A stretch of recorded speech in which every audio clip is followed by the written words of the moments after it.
চলো বন্ধুরা, আজকে তোমাদের সাথে পকোড়া রেসিপি শেয়ার করব। অন্য কিছুই না, কুমড়ো ফুলের বড়ার পকোড়া আর কি।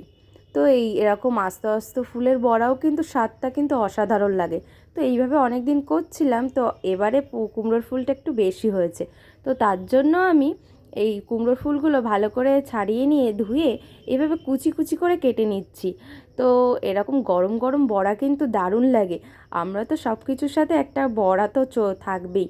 তো দেখো, এখানে কুমড়োর ফুলটা কুচিয়ে নিয়েছি, একটা লঙ্কাও কুচিয়ে নিয়েছি, এর মধ্যে নুন হলুদ পরিমাণ মতন দিয়ে দিলাম, তারপরে দিয়েছি কালো জিরে, একটু মিষ্টি।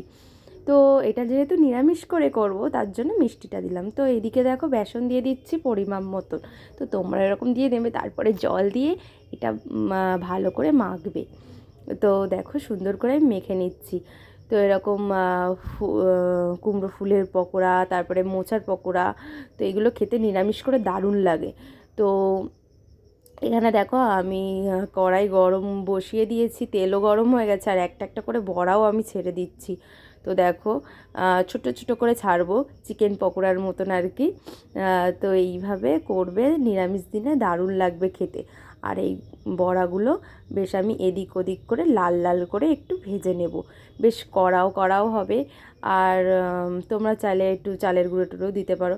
এখানে আছে লাউ দিয়ে বড়ি দিয়ে একটা তরকারি, আর আছে টমেটো আলু ভাতে, আর কুমড়োর ফুল। তো কেমন লাগলো অবশ্যই